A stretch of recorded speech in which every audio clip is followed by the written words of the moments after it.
Good evening. I'd like to welcome everyone to our special call meeting on traffic sheds. Of course, today's date is January the 21st, 2015. We don't have an agenda, so there's really not anything to follow. We've got a planned presentation, and Steve is going to take care of that for us. Then after that presentation, we're going to open this thing up for public comments, and we're not going to hold anyone to the strict 3-minute rule, but if you can keep your comments to around 3 minutes, we would appreciate it. And if you're representing a group, or if you have more than that to say, we're not going to cut you off, but try to keep your comments as brief as possible. Anything, Doug, you've got to add? No, sir. Just like you, just welcoming everybody here. Just as a quick overview of kind of how we got here to where we are tonight. Over the last year or so, we've been studying this concept of traffic sheds, and from the beginning, what we've talked about and what the Planning Commission has made very clear is that they would like to make this a very open process to try to get as much input involved into the process as possible. This is part of that. We have made no decisions, and we'll make no decision tonight on what direction we are going, really. This is just to get feedback from the community, just to get some of their thoughts and concerns, either for or against the concept. And from there, we will just take all that into consideration and at a future meeting decide, is this something we want to pursue? And if so, how will it be structured? And so that's really what the purpose is here tonight, is really just to kind of get comments from the public. So all the planning commissioners, county commissioners who I see here, I thank you for being here. All the people who came and are in the audience, again, I thank you all for being here as well. It just makes it a better process all around. So with that, unless you have any other comments, I'll just go ahead and turn it over to Mr. Steve Tocknell with Tocknell Planning Associates. He's been the one that's been kind of spearheading the study of this concept. And with no further ado, I'll turn it over to Steve. Thank you, Doug. I don't always speak loudly, so I'm glad for the microphone, but if there's any difficulty hearing me or anything, just pull your ear and I'll try to speak louder. Doug said my name is Steve Tocknell. I'm the project manager for Tocknell Planning Services. I've worked in Tennessee for a very long time, including Williamson County, Hendersonville, Lebanon, several places. And I also did the major thoroughfare plan update plans for Laverne and Smyrna about 10 or 15 years ago. I think they're just now being updated. So let's get into the presentation here. This is pretty much an outline of how we're going to go about it. We'll just get into traffic sheds very briefly. We'll take you through a couple of example case studies. We'll look at how a traffic study option might work in relation to a traffic shed analysis. We'll show you the area of the Rutherford County that has been recommended to be covered by traffic sheds, and then as Doug said, we'll take comments at the end. Oops, hold on, I gotta go backwards here.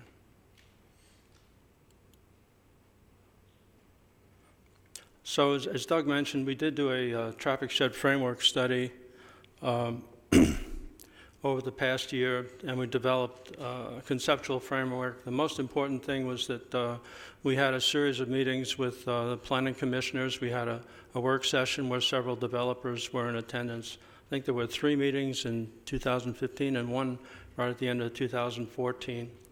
And then we came up with this map that you'll see at the end, showing the areas of Rutherford County that where we would recommend traffic sheds. The goal of the whole process is to minimize sprawl. You see the green arrow where the development is relatively well defined, and then inside the red circle, it's a little more sprawled out. We want to aim for the green and try to avoid the red. This is a very simple graphic that shows how traffic sheds work in concept. Each of these dotted lines represents a traffic shed boundary. If this area is proposed for development within this traffic shed, then the capacity of this roadway would control the intensity of this development, but he has the ability under the traffic shed rules to increase the capacity by building a new roadway and that would allow his development to proceed. All the roadways are classified so that roadways with higher capacity support more intensive development. And obviously, you can see where there's a larger area, the capacity of the roadway is spread more thinly so that the permitted density is lower, where you have a seriously substandard road. Where the traffic shed is smaller and where the road has a higher capacity, traffic sheds really don't limit your development at all. This is a hypothetical case study that Mike Madison, the Williamson County Planning Director, put together for a presentation that we did at the Tennessee Planning Conference a couple of years ago. This site is in the western part of Williamson County, and this is a hypothetical development, has 148 acres, and it's zoned for 1 dwelling unit per acre.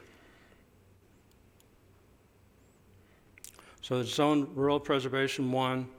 At 1 unit per acre, it would be 140 acres would yield 148 lots. And under traffic sheds, it would be 150 trips that would come from 148 acres. What we look at is the number of trips that would be generated per dwelling unit in the afternoon peak hour. So when we talk about trips, we're talking about PM peak hour trips, and it comes to about 1 PM peak hour trip per house. So there's almost an equivalent. If you look at trips, it converts almost directly to a number of dwelling units. This is a part of the Williamson County traffic shed map, and if you look real closely, you can see that Kittrell Road is purple on this map, and Coleman Road is blue. I mentioned before that roadways with higher capacities can support higher levels of development. We assigned the capacity based on an actual capacity analysis we did, which used as the input variables the characteristics of these different roadways. You can see that Kittrell Road has alignment problems, and I can tell you also that it has cross-section problems that would keep Kittrell Road from meeting published design standards. Whatever the county design standards are, Kittrell Road does not meet those standards. Coleman Road is a much better road. It does, and meet those standards, or tends to meet those standards, so it's classified as a blue roadway. Keep that in mind. And we have tables in Williamson County, and you can see the Coleman Road being classified as blue if the trips on Coleman Road operate at a level of service C. You get 0.71 trips per acre. And we have an equivalent value for the Kittrell Road as the collector road in that shed, and its volume is, capacity is quite a bit lower. So this is what we found. The collector roadway capacity is less than half, 0.5 trips per acre based on that table. The arterial roadway, assuming that the level of service C is where the traffic is operating, has a 0.71 capacity. So because 0.47 is more limiting than 0.71, the development is limited to 0.47 trips per acre, or 69 lots. The developer can proceed with a development that has no more than 69 lots on that site, or he can prepare a traffic study in Williamson County. That's what they normally do if they don't like what the traffic shed analysis tells them. And then whatever is recommended in the traffic study, those improvements have to occur before the development comes online or before it's finally approved. This is a case study that we put together in response to some comments we got from the Planning Commission, who wanted to see something closer to home. This is Crescent Glen. It's a development that was approved in Rutherford County on Midland Road, and the main access road for Crescent Glen is Mallow Drive. So the site is 160 acres. It's zoned RM, residential medium density. The allowable maximum density is 3 dwelling units per acre.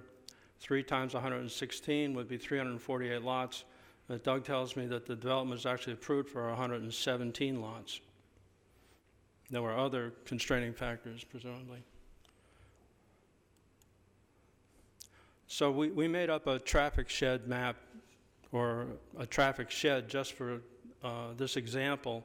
And so we included Crescent Glen in a traffic shed that included 2 adjoining parcels. The traffic shed acreage is about twice what the acreage for Crescent Glen is 234 acres. Now, I was talking about blue roads, purple roads, and so forth. We actually classified everything so that we know a blue road would support 1,040 trips at level of service C, where a purple road would only support 450. That's based on what you saw in that previous map, where Kittrell Road was a substandard road and Coleman Road was a standard road.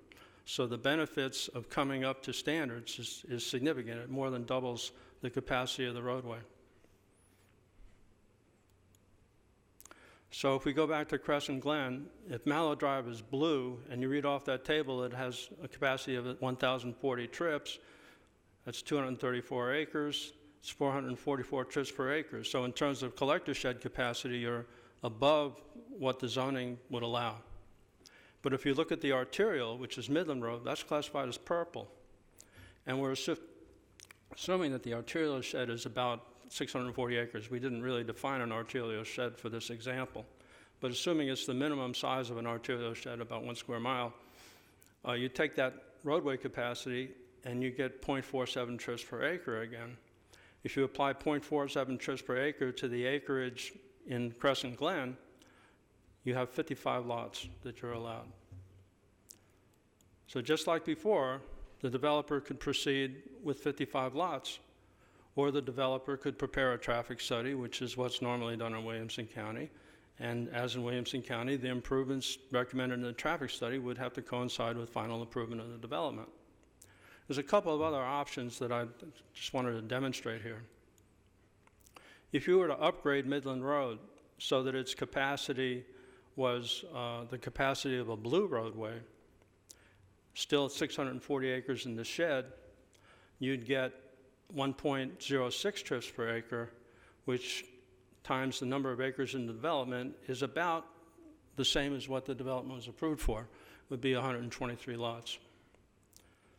Another option that we're considering, and keep in mind, we're talking strictly hypothetical here. Rutherford County has not done a traffic shed study. We're just talking about doing a traffic shed study. So option B here is strictly hypothetical. If you transfer development rights within the shed so that Crescent Glen is the only development in that shed, and the rest of the land in that shed remains undeveloped, then you would count all of the acres in the shed times the limiting capacity of the arterial shed, which is 0.47 trips per acre, and that would give you 110 lots, 0.47 times 234 acres. So you would be basically borrowing the capacity from the part of that traffic shed that had not been developed.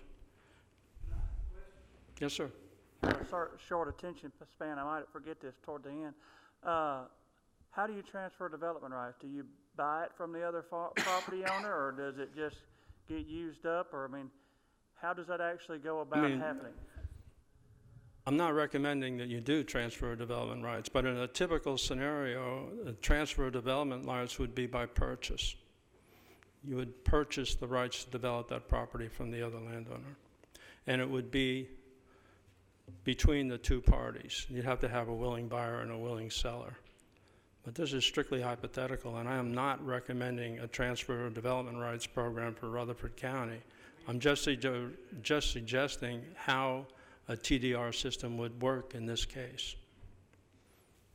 But that's a good question, thank you. So again, this is the shed, and now you can see the adjoining parcels and how that would work. Now, Williamson County has a traffic study option, And typically, under the traffic study option, an applicant would look and say, well, I can live with 55 lots on that hypothetical development in Williamson County, or I've got to have 110 lots. So at that point, it becomes a process of proposing, recommending, submitting to staff review, planning commission approve or deny, a series of mitigation measures that would make 110 lots on that hypothetical site work or be acceptable to the county or the planning commission. The study would still have to address the same traffic shed analysis findings. And I should mention here that in Williamson County, traffic sheds cut off at 400 dwelling units, 400 PM peak hour trips, because at that scale of development, issues become more complex than a traffic shed analysis would allow to be addressed. This is just an example of how traffic sheds and traffic studies work in Williamson County. And you can see this asterisk here, which means that the county could require a traffic impact study regardless. And the developer can pick the option of a traffic impact study regardless, and the county would likely go along with the traffic study option. So even if you had a traffic shed analysis done, you still have a traffic study option that you could follow. But there would be a more involved study required for a larger dwelling development than a smaller development inside an urban growth boundary in Williamson County. Traffic access analysis is very simple. Traffic impact analysis is a little more complicated. A full traffic impact study covers everything. Now, in Rutherford County, we looked at the comprehensive plan very carefully. We looked at the zoning and consulted with Doug and Mike and the Planning Commission. And we don't want to recommend traffic shed analyses where there would be a lot of growth. It's really not the appropriate strategy in areas where you either expect a lot of growth or where you would promote a lot of growth. In those areas, you'd want to have traffic studies or a capital improvements program of some sort that could be supported by the development and that the development would mutually support. But in a rural area where the development is less predictable and more spread out, capital improvements programs, whatever you want to call them, traffic studies, don't make as much sense. So we wanted to look where the roadway networks are sparse and where significant levels of development are unlikely or would be inconsistent with the comprehensive plan. And keep in mind that you'd still have a traffic study above a certain threshold. And this is the map that we agreed on. We looked at 2 or 3 alternatives. And this is essentially the areas that are outside the urban growth boundaries, but not the areas that the comprehensive plan has targeted as areas for future development. We're only recognizing urban growth boundaries as areas where development is likely to occur. We're not proposing to get back into all of those discussions about 1101 and what an urban growth boundary really means or what requirements might go with an urban growth boundary. We're just defining urban growth boundaries as areas where development is expected and can be more easily provided for. So just doing a rough percentage analysis, the areas within the county's planning jurisdiction, 42% of those areas are in acres and square miles are within urban growth boundaries, and the rest of it would be in the recommended traffic shed area. I don't think this calculation allows for those nodes of development, but this is in terms of a rough analysis, sort of shows you how much land we're talking about. That concludes my presentation, and I think it's now a good time to get into comments. Thank you all. Members of the commission or the county commission, I see several county commissioners here, have questions for Steve or staff?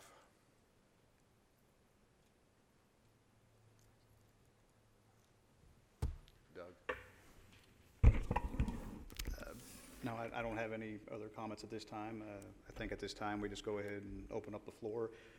There is a sign-in sheet at the podium. I think several people have signed it already. If you come up and would like to just kind of jot your name down that were here and you want to, continue to have information passed along as to where we are in this process or whatnot, please feel free to sign that. We'd like to know you were here. I recognize most of you out there, so I've kind of jotted down most of everybody. There's a few I don't know, but for the most part, I know everybody here. But anyway, if there's no comments or questions for staff or for Steve, I guess we just go ahead and open it up.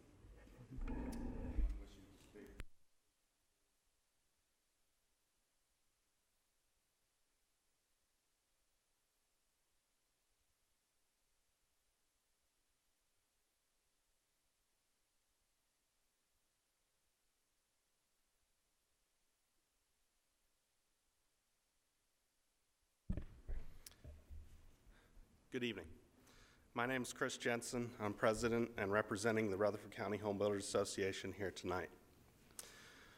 A major red flag to me as we've been looking at this issue is that Williamson County is the only jurisdiction to use this tool as a regulatory tool, and they've been using it since the 80s. Yes, we've been told that it is a planning tool, is used as a planning tool by local governments, quote, in Arkansas, Kansas, Kentucky, Massachusetts, Missouri, Virginia, etc., end quote. It's also used by highway departments because it is a useful planning tool. But a planning tool and a regulatory tool are two very different things. And Williamson County is the only jurisdiction in the country that uses it to regulate. We dug, we asked, we had other people ask, and the answer is that there are no other jurisdictions that have looked that there are other jurisdictions that have looked into this concept as a regulatory tool, but none of them are using it. We've heard it stated a couple different times, and in this presentation we saw that this type of legislation will reduce sprawl. But with traffic shed regulation, you're going to limit housing per acre. If you're going to limit density, you're promoting sprawl. Traffic shed regulation will cause more sprawl. Sprawl costs the developer more, sprawl costs the builder more, sprawl costs the home buyer more, and sprawl costs the local government more. Sprawl brings in less property tax dollars per acre and requires more mailmen, policemen, firemen, emergency responders per acre. Traffic shed regulation will just promote larger lots, higher prices, and will waste precious resources. We are already limited on the number of homes that can be built by the type of soils that are available in each of our areas. We live on a lot of rock. Why would we want to limit it further? We have rising development costs across the board. We're also looking at multiple instances where we have the left hand tearing down what the right hand is building. We've got utility companies raising costs at every turn. Through the downturn, both state and federal departments use their time to draft and pass excessive requirements in every aspect of development and home building. We've got the Rutherford County Chamber of Commerce aggressively promoting our county in order to increase growth and prosperity, while at the same time we stand here tonight and discuss whether or not we should introduce regulation, to quote Mr. Damasi at one of our Planning Commission meetings, a tool that is designed to limit growth to existing infrastructure. Think about that statement for a second. What if Rutherford County decided 30 years ago to introduce regulation that would limit growth to existing infrastructure? Where would we be today? It's a scary thought. In 2013, Williamson County had a detached house mean price of just under $400,000. According to citydata.com, it was $398,272, which was twice the value of Rutherford County. Is that the direction we want to take this county? Do we really want to regulate away affordable housing in our county? I heard a comment one day in regards to this issue. I believe it was at one of the training sessions for Traffic Shed, that developers will just have to find other projects that are viable. Do you realize how risky development already is in this day and age? Turning a profit on a develop is not a simple thing. And the constant rising costs get passed all the way through to the home buyer. Rising costs, when combined with the way our financial system is set up, is a recipe for disaster if not properly evaluated and managed. With our current financial system, you have to stay within the rules of the appraisers. One of these rules is an 80-20 rule, where 20% of your final selling price is the lot price, and 80% is everything else. The taxes and fees before you even start building the home, the sticks and bricks to build the home, the realtor fees, and some profit, hopefully. So when the cost of the development starts going up, the lot cost goes up, which in turn causes the need to build larger and more expensive homes. Take a $60,000 lot, for example, which is on par for what we're running at these days. You would have to build a $300,000 house in order to be competitive in this market. If you raise that lot cost by $10,000, you've got to build a larger house, a house that ends up being $50,000 more. The cost rise is exponential, which in turn results in thousands of potential home buyers that can no longer afford to purchase a new home. Now, I don't think that is the goal of this Planning Commission. I don't think it's our goal to make it harder for our kids, the new residents, or renters of Rutherford County to become homeowners. But that is exactly what this type of legislation will do. We are looking at Williamson County as our quote-unquote success story. But have we really looked into it? We're looking at the wealthiest county in our state, and by that I'm referring to the people with wealth that live in the county, not the financial state of the county. As I stated earlier, they had a detached mean house price of just under $400,000 in 2013. In Williamson County, Traffic Shed has forced homes into the cities and created sprawl in the county, which has in turn contributed to the affordability or lack thereof of homes throughout Williamson County. Now let me read you a quote from the City of Franklin Housing Commission Chairman, Dan Klatt, that I got from an article in the Tennessean just this past August. Quote, "This is a big deal. Our children can't afford to live here. People that wait on us for dinner, that sell us our clothes, that nurse us back to health, the people that teach our children can't afford to live here." That quote was in reference to regulation that Franklin is looking at to require developments to build affordable homes due to the absolute lack of affordable living in the city of Franklin. The reason for this lack of affordable living is because you can't get a lot in Williamson County for less than $100,000, due in a large part to their Traffic Shed regulation. This seems like another major red flag to me. To conclude this evening, I have a few questions that I'd like to know the answers to at some point. How many other options have we looked at? How many county roads did Williamson County actually get improved by developers as a result of their Traffic Shed regulation? How many other jurisdictions that have already done what we are doing now have been contacted and asked why they didn't go with this regulatory tool? Or even, what solution did they end up going with?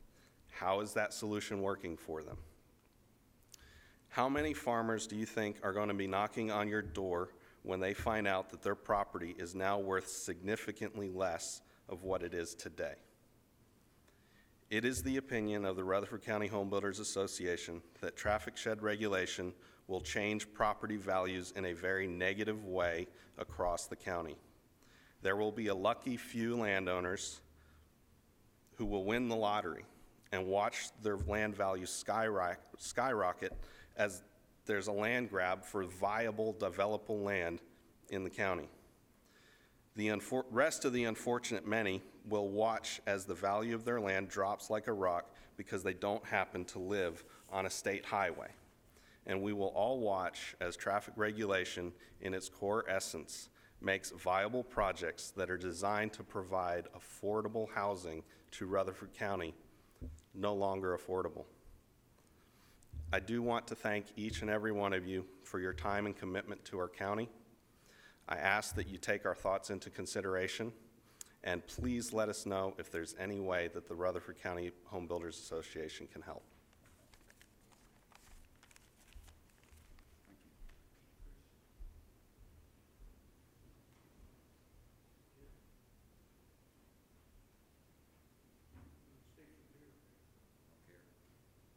Said we're informal, so wherever you want, Joe. I'll just give my name. My name is Joe Gurley. I represent Commission District 9. I can verify a little bit about that the previous speaker just mentioned as far as Williamson County. After I retired from Sprint in '09, I worked over there for a couple of years in the public safety department. And there are a lot of people in public safety over there that live in Rutherford County for exactly the reason that was mentioned. They can't afford to live in Williamson County. I can also verify one other thing, having driven over almost every road in Williamson County during those 2 years. Most of them are no better than the roads in Rutherford County. I'm not sure Williamson County is a great place to compare Rutherford County to. I have a couple of siblings that live in Williamson County. They live in a different lifestyle than their brother does. They live in different value housing than I live in. But I would hate to think that they've been blessed in life to be able to do that. But I would hate to think that I had to pay the same for a house here in Rutherford County, that the value of the homes that they live in.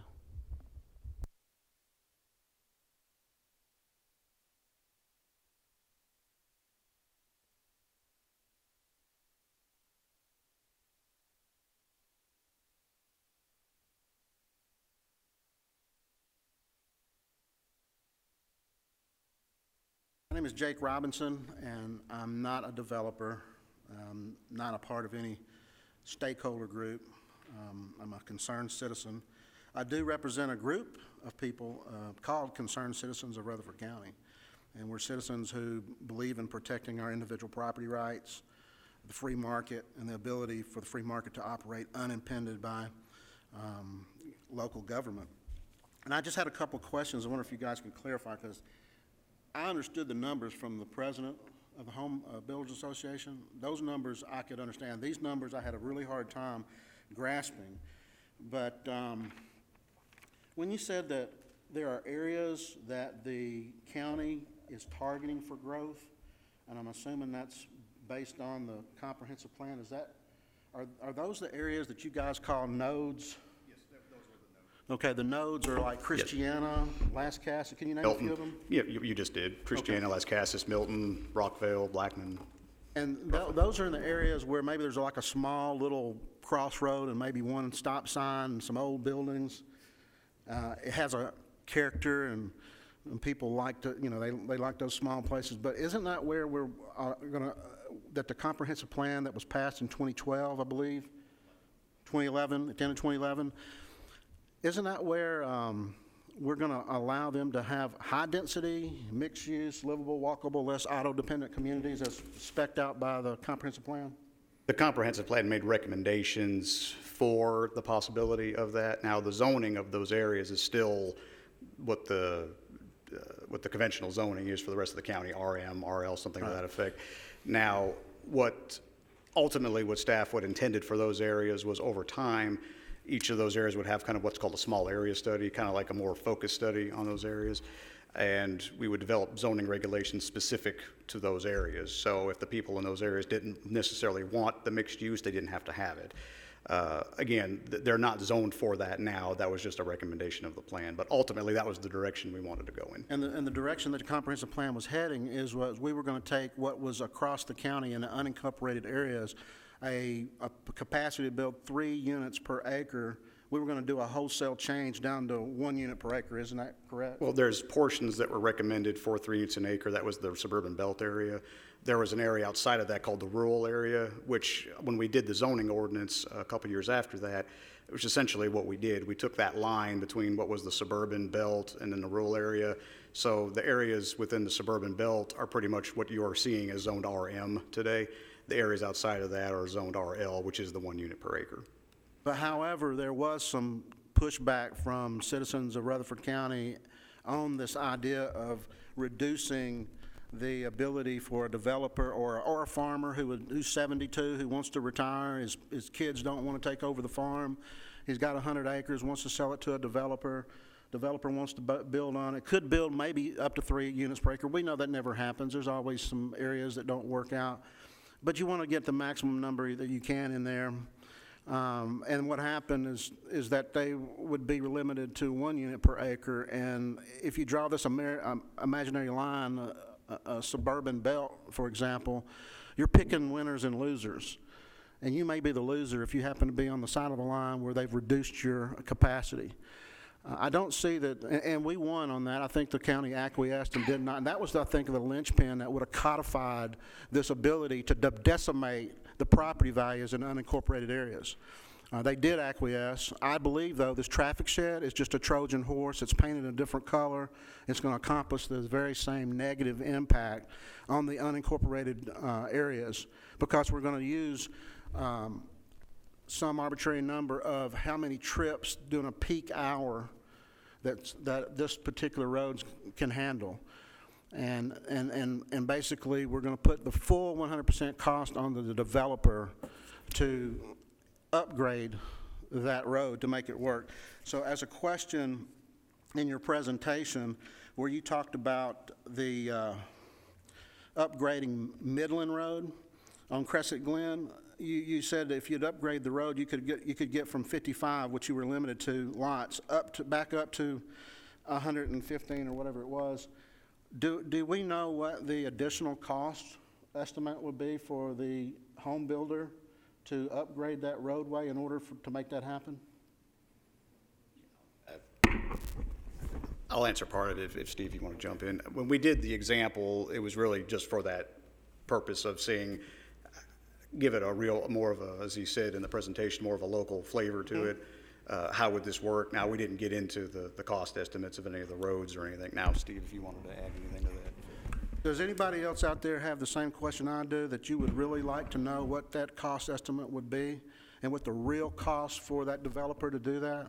Because I have a feeling that the reason why there's never been a road, I believe this is true, and correct me if I'm wrong, in Williamson County in the traffic shed areas that have never been upgraded by developers, because they're not going to pay that cost. They're going to scale back their lots down to the 55 level, use up more land like the president of the previous speaker just mentioned, and actually create more sprawl.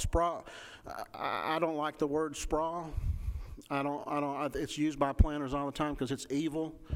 I think, though, one man's sprawl is another man's home and a yard.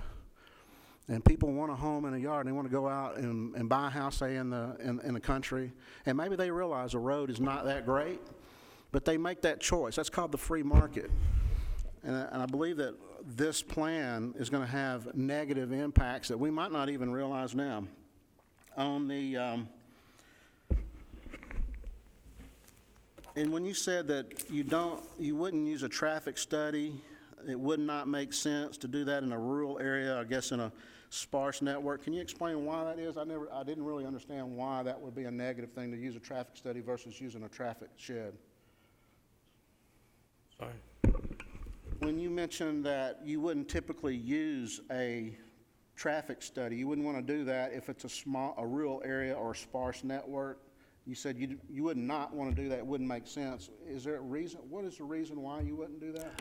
It's the basic problem with doing traffic impact studies of small-scale developments is it's kind of like trying to weigh an ant on a truck scale.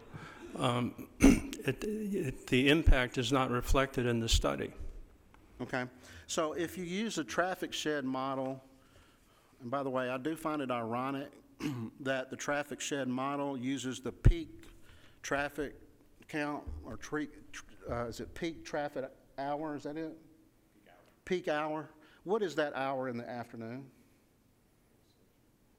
It varies. You can stipulate, but typically it's between 5 and 6. Okay, I find it ironic that we've scheduled a meeting exactly during the peak hour where most citizens like me are on their way home during this peak hour driving and they can't get here. Only people like businessmen that can control their own schedule have the flexibility to attend a meeting like this. If you really want public engagement, I think you should schedule these things at a later hour on maybe even a weekend. But again, these kind of questions, these are the questions that I have as a citizen. I don't know anything about traffic studies. I do know a little bit about free market. And you guys said your goal was to minimize sprawl. And it's obvious that it's not going to minimize sprawl. It's going to actually propagate sprawl.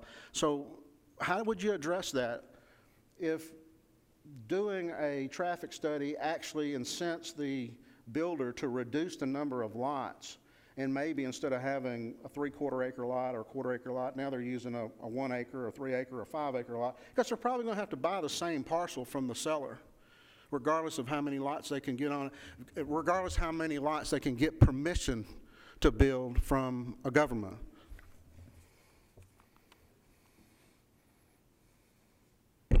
The comprehensive plan is intended to give a level playing field so that the people who are building and developing have the same information available to them that the county has in terms of being able to provide services for those developments. Without that strategy of having a comprehensive plan, it becomes sort of like whack-a-mole, where there's a development over here and there's a development over there, and none of the developments is able to be adequately served by the county because the county doesn't know which development is going to come up next. And we're talking about the unincorporated areas? Yes, sir. Mr. Demasi, how many developments have we built in the last 10 or 20 years in the unincorporated areas? Jake, at this, I couldn't really give you a total at this point. Can you ballpark it? Excuse me? Could you ballpark it? Well, consider I've only been here for about 9. It'd be difficult for me to go any earlier or before that. Are you talking residential, commercial? I mean, what are you that's talking? what we're talking about now is building residential developments, right?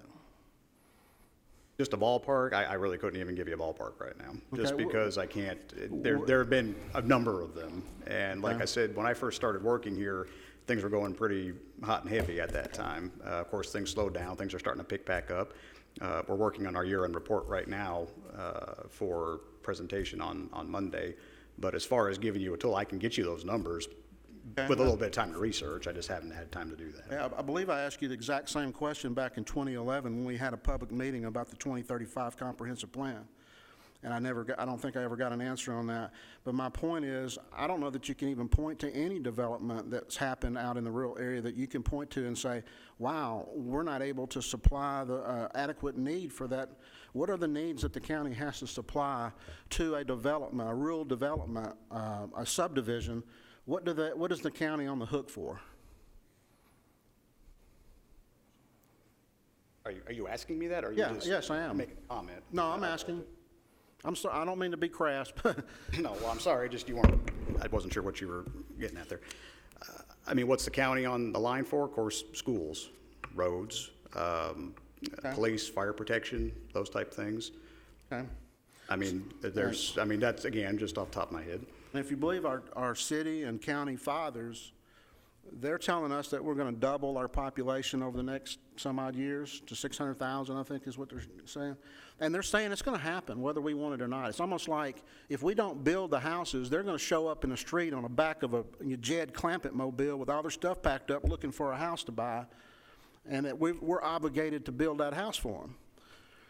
And so when you say we're going to have fire and water, they do have fire right now. And so if you say, okay, well, if we limit that they're going to come, how many are going to come into the county, where are those people going to go if they're coming anyway? They're saying they're coming, right? Have they sold us on the fact that these number of people are coming? We got to get ready for them. And if they are coming and we're going to limit the growth in the rural areas, where does that mean they're going to go? To the city, right? Infill development, more apartment complexes rather than single-family homes. That might happen, and it might be a boom for the developers in that realm, but those people are coming, and they're going to need fire and schools and water, et cetera. No one that's coming is not going to get that stuff. They're going to get it one way or the other. So I don't really know how it puts the county on the hook, because right now I believe, if I'm not mistaken, that if I go out in the county as a developer and I buy a parcel and I get approval to build a subdivision, don't I have to, as a developer, build those roads right now? I mean, can anybody answer that question? Is that a yes? The county doesn't build those roads, right? Inside the subdivision. So the builder builds those roads. Do they put the sewer in? Do they build the sewer? Well, I'm seeing a yes and a no. I'm not sure about that. Usually I thought they built the sewer too. But I understand that once it's built, the ownership gets turned over to the water company, right? Did anybody answer that question? Do you guys build the sewer? Okay. Do you guys put up the light poles and the sidewalks and the parks and the swimming pools and the nice entryways? Probably put up the mailboxes. Is there anything that the county does other than give approval on the development of a subdivision? Well, after, like, some of the things, especially the roads, like you're talking about, Jake, the roads, once they're turned over to the county, and Mr. Brooks can certainly correct me if I'm wrong, but once the roads are turned over to the county, then the county is responsible for maintenance of those roads. But as far as the roads themselves in the subdivisions, yes, the developers are the ones that build those. So they're taking on 100% of the cost to get those affordable houses there. Now, my question is, what causes the county to develop or further develop a road, one of these rural roads that might fall under a traffic shed definition? Do they repave them? Do they widen them and put bike paths in? I mean, what do they do with them? Are there substandard roads right now? I guess it depends on what your definition of substandard is. Are there roads that aren't built to what our current standards are? I'm sure they're out there. I mean, if you were to ask me, if you were to ask me which roads are there, I couldn't give you an example, but. I think you mentioned that there are some roads that are not up to standard now. Is that, you mean, based on if you build a new road, you couldn't build that road again? You'd have to do something better? And again, this was a hypothetical example, but my observation of Midland Road was that it was not, or is not, designed to current county standards.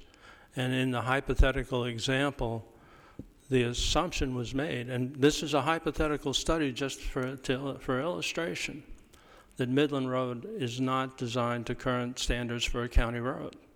And that if it were designed to current standards for a county road, then there wouldn't be any problem with that applicant getting just as many units on that property as he did get. And what makes that road substandard compared to another road? It's either the width of the lanes, the condition of the pavement, or the roadway alignment, which could be the curbs are too steep so you can't see over them, or the curves are so sharp that you can't see around them. So when we have more drivers on those roads, those drivers become more careless because they don't drive with caution around curvy roads or when you can't see exactly what's coming up? The technical methodology that we used to estimate the capacity of a substandard road is based on how the capacity of the roadway is affected by the deficiencies in its design. that a road with a 90-degree flat curve cannot carry as many people as a road that's straight. Why is that? Because they have to slow down? Yeah. Okay, I don't know if you are aware of the curve that we have down on Leanna Swamp Road, right there outside of MacArthur, or outside of the Liberty Heights subdivision. I think that road gets about 3,000 cars per day. I mean, where do we get to the level where that's too many cars coming down that road? And that's a really bad S-curve, and there's wrecks there all the time. If the road is capable of carrying 3,000 cars a day, then the development along that road would be allowed to proceed, to rise to the level of the capacity of that road. That's how traffic sheds work. Okay, but again, that's isn't that an arbitrary figure? I mean, this is what makes me worried about this thing. It's like it's a concept. I guess it is proven because it is used in Williamson County. But at the same time, there's lots of roads, I think, that I don't know what you mean when you say it won't carry. What is the capacity of a road? Well, that's what the table is for. We went in and we classified the roads.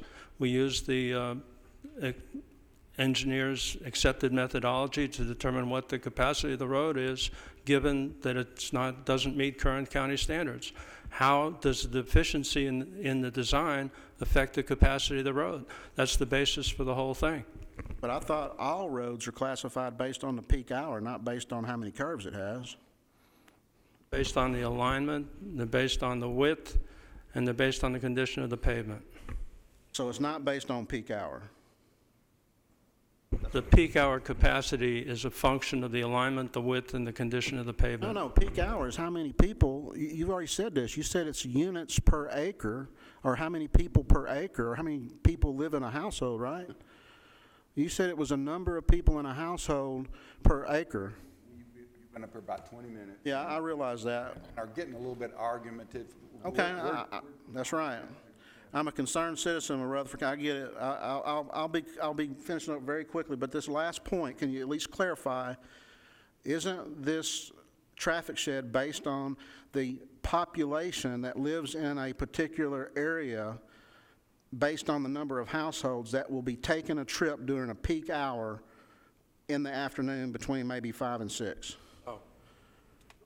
Okay, then I need to go back and reread the definition of the plan, because I thought all about that table was based on peak hours. Not based on population. Was it based on households? Based on households, then? We don't look at the population or households. Okay, do you look at just strictly number of households? It's the acreage and the roadway is all we look at. We don't look at how many population people, and households. you don't look how many households are The there? simple answer is no. Well, then wait a minute, how can you calculate how many people are using it if you only look at the, Let's talk about this somewhere else. wait a minute, I think this is a great place to talk about it. This is why I'm concerned about this, is that you're changing the rules now that you've made your presentation about what you look at to determine, and it's peak hours. Everything I read was peak hours. I think what he's saying, Jake, and correct me if I'm wrong, the roadway capacity is determined using the alignment of the road, condition of the pavement, and what was the third thing you mentioned? There was 3 of them. So are you guys going to be able to give us definitions about Let how me- much alignment? The width, me the finish. alignment, and the pavement. Okay. The road condition is based on that, and the capacity of the road is based on that. You look at the traffic in the area that is using the road, what are the traffic counts out there? That right How there do you kind get to of, the traffic count is what I'm getting at. Because you can't Counters go out out there and do a typical traffic count where you put a little rubber hose out there and do it, right? That's what they said they want to get away from. They're using how many people live and how many households are in that geographic area and estimating the peak traffic hour. That's what they said they were doing. If that's the case, you can't have it both ways. You can't have it that way, or we're going to do alignment, pavement condition, and et cetera, and width. Sounds like double talk to me right now. I will yield the floor back to whoever wants to speak next, but I had to get this off of my chest, guys. I spent a lot of time studying the 2035 comprehensive plan, and Doug knows me on first name basis.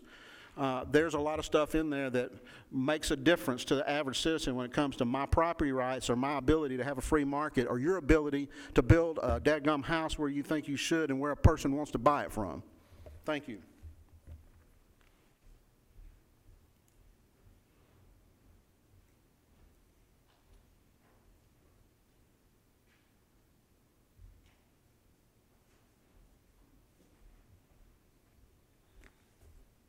My name is Dan Bobo.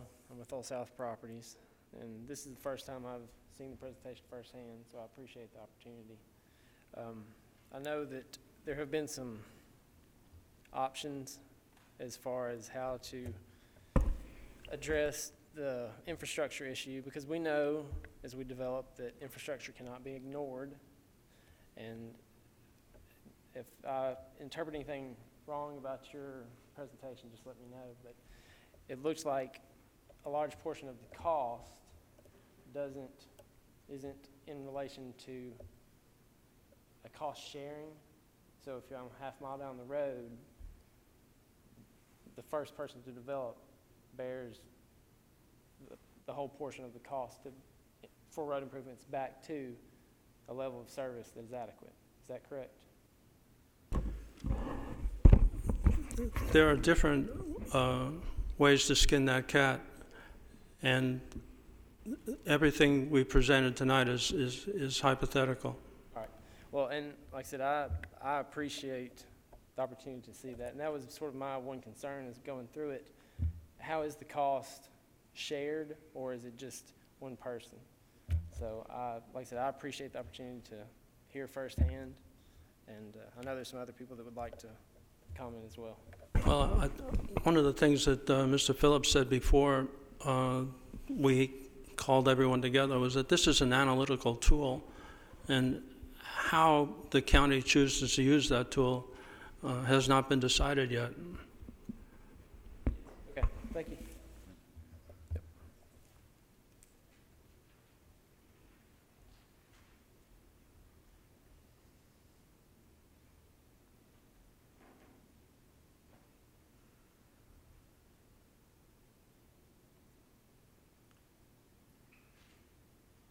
Anyone else?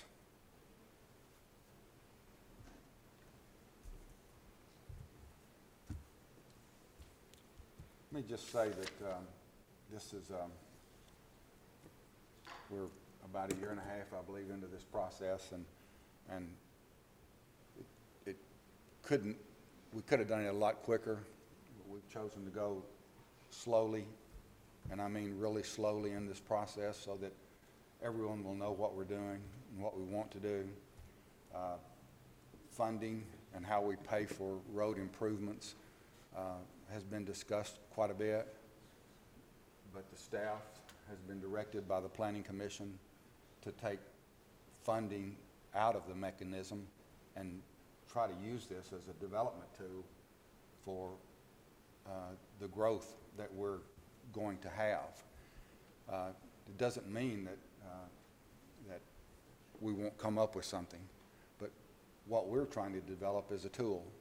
And if you look at the blue areas over in there, where we could apply some traffic sheds maybe, all that's going to tell us is the infrastructure there, mostly roads in this situation, is the infrastructure there for us to support the type of development that's proposed to go in there. And if it's not, then we got some decisions to make. Do we scale back the development, or do we figure out how we're going to fund that infrastructure? And that's the challenge for us, okay? Because, and I think Mr. Robinson mentioned that the Chamber of Commerce has come up with statistics, and I've been pretty close to the Chamber of Commerce for a number of years. And back in 1978 to 1980, when they said, projected what we would look like today, I had a hard time believing them. But they're projecting somewhere before the year 2040. It sounds like a long way off, but it's not. Somewhere around the year 2040, we could have 650,000 people in this community. we've been able to absorb a lot of the growth up until right now, but I'm just not real sure that we're all not concerned about what Rutherford County is going to look like. And that's what the comprehensive plan was supposed to do, is help us plan, not restrict, but help us plan and do a better job in the future of planning for the growth that's coming. And that was the intent of this planning commission, not to overburden anyone with cost, but to allow us an additional tool for our toolbox to figure out whether development outside of the urban growth boundaries, if the infrastructure is there. You know, we look at other things, water and everything else, but is the infrastructure there? And then at some point in time, we'll have to figure out where we're going to build schools and where we're going to need additional fire protection and fire stations and all of those types of things. And I think we do that simply because that's what the public has asked us to do. And I've heard some comments that sounds like we're going against what the public is demanding. But I've been up here a good long while, and most of the developments that we have that people are opposed to, it's because of traffic problems. Most of the ones that come up here, I'm against this because it's going to cause me traffic issues on my road. Is that not a property rights issue? I'm not sure whether it is or not. But we get those comments all the time as planning commissioners and as a planning staff, all the time. And that's the reason we decided to look at this, not to overburden anyone, but to give us a planning tool for the future. You can look at my gray hair, the bags under my eyes, and the wrinkles in my face and know that I'm not going to be here in the year 2040. But what I'm trying to do, simply because I've never lived anyplace else, is to give this county the opportunity to plan better for what's coming, to plan better for it, and not just to let it happen and try to react to it at some point in time. And that's the only reason that we're looking at this traffic shed situation, is to give us a tool. Tonight, there's been another alternative presented by someone that this this planning chairman and this planning department and this planning staff has a lot of faith in, and we'll take a hard look at that too over the next few months. We're not going to institute this thing next week or next month, but we're still taking your input, and we will continue to take your input before we make a decision as to which direction we're going to go. Traffic sheds, we tried to look at alternatives to it, and we really couldn't come up with a lot, but we've got one now to take a look at, and we'll do that. I appreciate this commission and this staff appreciates your willingness to come out and to give us your input. It's meaningful for us. Your ideas as it relates to the comprehensive plan was adjusted. That plan was adjusted quite a bit from what it originally was due to your input. And this, whatever we come up with, will be adjusted probably quite a bit from what's proposed right here, right now, simply due to your input. But we're also getting input from every month that we have a meeting, and we have a proposed new development. And after people can voice some concerns, and they usually end up realizing that, what's the one comment we have, commissioners, more than anything else? I moved out here 10 years ago for the peace and quiet. Imagine what it's going to be like 30 years from now if we double our population. There is really not going to be any peace and quiet. And those blue areas will really be part of the county, which maybe they're really not a part of the growth part of the county right now. So once again, there's not a lot that we're trying to do to slow down growth. we're trying to do our best to prepare for it and be reactive to it, and not be reactive to it, but to plan for it. Joe, do you have something? Yeah, you just mentioned something that I'd like to touch on. I'll touch on a couple of things. I'm in your boat, the wrinkles, and I haven't got quite as much gray hair, but I think I'm actually older than you, so I probably won't, but time's moving on for me too. But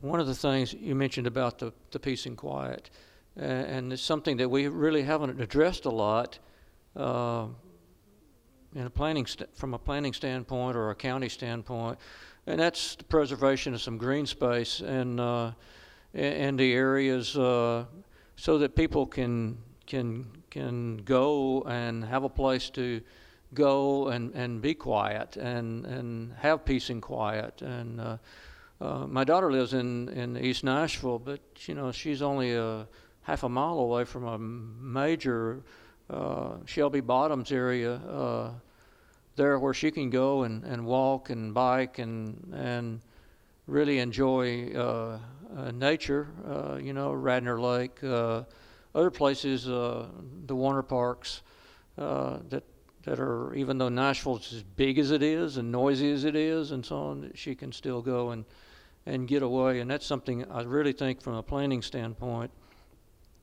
that we need to really look at as we do increase our population.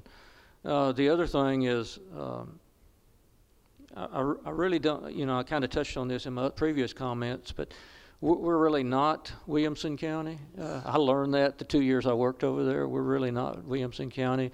Smyrna a few years ago started trying to pass a lot of laws patterned on Brentwood.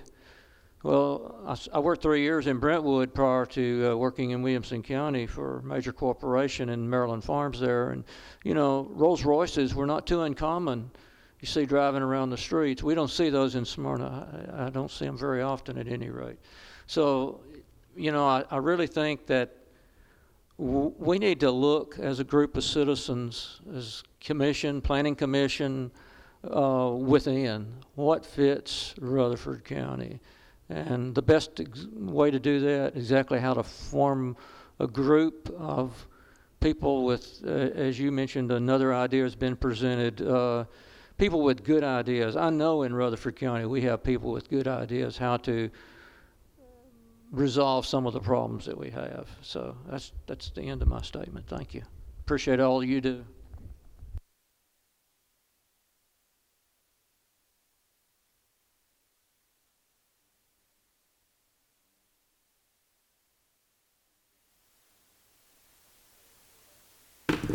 Participation tonight. It's meaningful to this commission and to this staff, and we appreciate it. And doesn't mean that we won't have another one if we have an